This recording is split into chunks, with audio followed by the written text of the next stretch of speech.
پاکستان کی سرتوڑ کوششیں ہیں اس کی بات کرتے ہیں۔ فیلڈ مارشل سید عاصم منیر نے گزشتہ روز ایران کا انتہائی اہم دورہ کیا جس میں ان کی صدر مسعود پزشکیان سمیت جو ایرانی قیادت ہے ان سے ملاقاتیں ہوئی، اور آپ یہ ویجولز دیکھ سکتے ہیں کہ جو ٹاپ نوچ لیڈرشپ ہے ان سے ملے ہیں فیلڈ مارشل سید عاصم منیر، اور امریکہ کے ساتھ مزید کشیدگی روکنے کے اقدامات اور ابن ہرمز دوبارہ کھولنے پر بھی گفتگو کی گئی ہے۔ فیلڈ مارشل عاصم منیر ایرانی سپریم لیڈر کے مشیر محسن رضائی، اور جیسے کہ اس وفد میں دیکھا جا سکتا ہے کہ اسپیکر باقر غالیباف بھی موجود ہیں، وزیر خارجہ عباس عراقچی بھی دیکھے جا سکتے ہیں، اور وزیر داخلہ اسکندر مومنی سے بھی وہ ملے ہیں۔ ملاقاتوں کے دوران تنازع کے فوری خاتمے پر بھی کافی زیادہ زور دیا گیا۔ بالکل ایسے ہی علاقائی امن اور تنازعات کو مذاکرات کے ذریعے حل کرنے کے طریقوں پر تبادلہ خیال کیا گیا۔ ایرانی قیادت نے پاکستان کے تعمیری کردار اور مخلصانہ کوششوں کو بھی سراہا، اور پھر آئی ایس پی آر کی جانب سے یہ بھی شیئر کیا گیا کہ ایران آمد پر ایرانی وزیر داخلہ اور ایرانی قیادت نے فیلڈ مارشل کا استقبال کیا۔ وفاقی وزیر داخلہ محسن نقوی بھی فیلڈ مارشل کے ہمراہ تھے۔ تو یہ کچھ مناظر بھی ہیں جو کہ آپ سما کی سکرینز پر دیکھ بھی سکتے ہیں۔ بہت ہی اہم یہ دورہ تھا، تو اسی پر بات کریں گے۔ ہمیں جوائن کیا ہے سابق سفارتکار جمیل احمد صاحب نے۔ جمیل صاحب بہت شکریہ، آپ نے سما کو اپنا قیمتی وقت دیا۔ جمیل صاحب، پاکستان نے ہمیشہ ہی ثالثی کی کوششیں کی ہیں، بہت ہی کامیاب شٹل ڈپلومیسی کی، اور ان دونوں فریقین کو ایک میز پر بٹھانے کی پہلے بھی کوشش کی، اب بھی پاکستان کی جانب سے یہی کوششیں کی جا رہی ہیں، اور کل بڑا اہم دورہ کیا گیا فیلڈ مارشل عاصم منیر کی جانب سے ایران کا۔ تو ایسے میں اب آپ آگے کا حالات، واقعات، منظرنامہ کیا بنتا دیکھ رہے ہیں؟ جی ہاں، یہ منظرنامہ ایک دنیا کا ایسا منظرنامہ ہے کہ ساری کی ساری دنیا اس پر نظر رکھے بیٹھی ہے، یہ پورے اسپاٹ لائٹ میں ہے، اور خاص طور پر پاکستان اور پاکستان کے فیلڈ مارشل سید عاصم منیر صاحب، جو کہ اس دورے پر انہوں نے دورہ کیا ایک روزہ، اور اس میں تمام کلیدی جو ڈیسیژن میکر ہیں وہاں کے، ان تمام لیڈرشپ سے ملاقاتیں کی۔ محسن رضائی ہو گئے جو کہ نمبر 2 ایران کے ڈیسیژن میکرز ہیں، اور سب سے طاقتور سربراہ کے بعد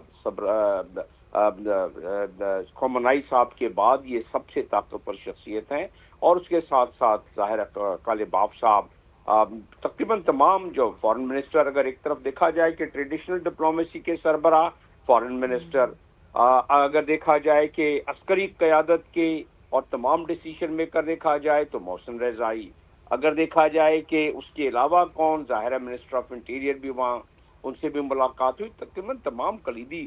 اور اس کا مقصد کیا تھا؟ دیکھیں، سب سے پہلی بات تو یہ ہے کہ اتنی بڑی شخصیت پاکستان کی، جو اس وقت دنیا میں ساری نظریں دنیا کی پاکستان پر ہے، اور پاکستان کی فیلڈ مارشل پر، کیونکہ جانے سے پہلے انہوں نے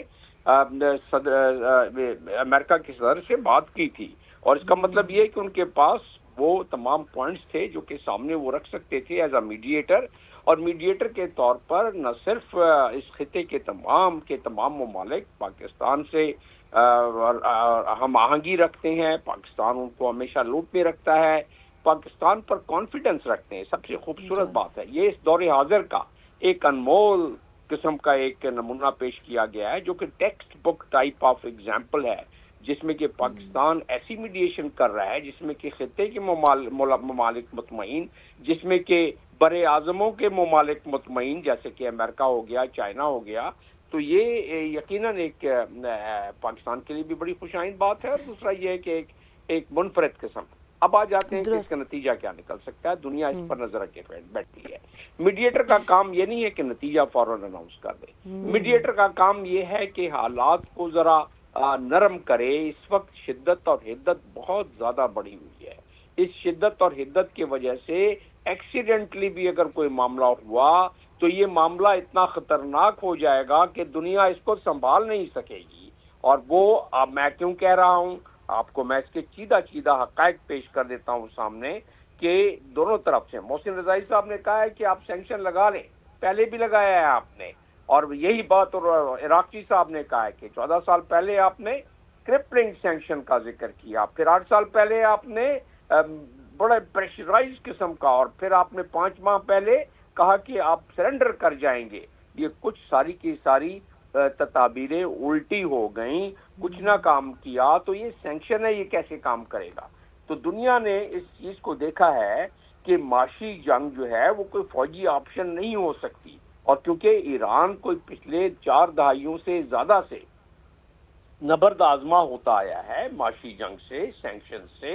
اس دفعہ جو ایک نیا موڑ امریکہ دے رہا ہے اس کو، اور جو کہ امریکہ کے قانون میں ہے، ٹریجری ایکٹ میں ہے، کہ اگر کوئی دوسرا ملک اس سینکشن زدہ ملک کے ساتھ کاروبار کرتا ہے تو اسے امریکہ اس ملک کو بھی سینکشن کر سکتا ہے. اب پورے کا پورے خلیجی ممالک جو شیشے کے گھر میں رہ رہے ہیں وہ بڑے مخمسے میں آ گئے ہیں. ایران نے کوئی لگی لپٹی نہیں رکھی، بالکل صاف صاف انتباہ کر دیا ہے، وارننگ دے دی ہے کہ اگر کسی ملک نے امریکہ کا ساتھ دیا سینکشن میں تو وہ بھی ہمارا ٹارگٹ ہوگا. تو ایسی صورت میں، اور پھر یہ واضح کرتا چلو کہ یہ آپ کے ناظرین کے لیے شاید ایک اضافی معلومات ہوگی کہ 1500 کے قریب تو کمپنیاں صرف اور صرف یو ای میں ہیں. یہ بڑی امپورٹنٹ بات جمیل صاحب آپ کر رہے ہیں، اور پھر ڈیفینیٹلی ہم دیکھ رہے ہیں ڈپلومیسی تو اٹ سیلف ایک پروسیس ہے. اب یہ بڑی امپورٹنٹ ایک اور خبر سامنے آ رہی ہے، اس پر بھی آپ سے انالیسس ضرور حاصل کریں گے. پلیز ساتھ ہی موجود رہیے گا. ناظرین کو بتائیں کہ امریکہ کا پاسداران انقلاب کے اہم رہنماؤں سے متعلق معلومات فراہم کرنے پر انعام کا اعلان. پاسداران انقلاب کے اہم رہنماؤں سے متعلق معلومات پر $1 کروڑ تک انعام ملے گا. امریکی محکمہ خارجہ کی فہرست میں پاسداران انقلاب کے کمانڈر احمد وحیدی سر فہرست ہیں. فہرست میں خاتم الانبیاء مرکزی ہیڈ کوارٹرز کے سربراہ علی عبدالحی بھی شامل ہیں. ایرانی aerospace force drone unit کے کمانڈر سعید آقا جانی بھی شامل ہیں فہرست میں، اور سائبر الیکٹرانک کمانڈ کے سربراہ حمید رضا بھی ان کا نام شامل ہے. پاسداران انقلاب انٹیلیجنس دفتر کے کمانڈر مجید خاتمی بھی اس فہرست میں شامل ہے. تو یہ بہت بڑی خبر سامنے آ رہی ہے، اور امریکہ کا پاسداران انقلاب کے رہنماؤں سے متعلق معلومات فراہم کرنے پر انعام کا یہ اعلان ہے جو کہ ان کی جانب سے کیا گیا ہے. اب اسی پر بات کریں گے. جمیل احمد صاحب، ایک بار پھر آپ کی جانب آتے ہیں. دیکھیں، ہم تو بالکل ہی اینالائز کر رہے ہیں کہ کوشش کر رہے ہیں، اور تہران کی جانب سے، ایون امریکہ کی جانب سے بہت ہی ایک کہتے ہیں نا اعتماد کا مظاہرہ کیا گیا فیلڈ مارشل سید عاصم منیر کے دورہ تہران پر. اب یہ خبر بالخصوص جو امریکہ کی جانب سے اب انعام کا باقاعدہ اعلان کیا جا رہا ہے ان ناموں پر، کہ فہرست انہوں نے باقاعدہ طور پر اب شائع کی ہے. آپ کو کیا لگتا ہے اس خبر کو آپ کس سیناریو میں انالائز کریں گے جمیل صاحب؟ جی، پہلے بھی یہ ہوتا رہا ہے، نئی بات نہیں ہے. امریکہ یا موساد یا باقی دنیا کی انٹیلیجنس ایجنسیز وہ اس قسم کے انعامات رکھتے رہی ہیں. تو اس دفعہ امریکہ نے کھل کے یہ بات کر دی ہے اور انعام بڑھا دیا ہے $10 ملین کا.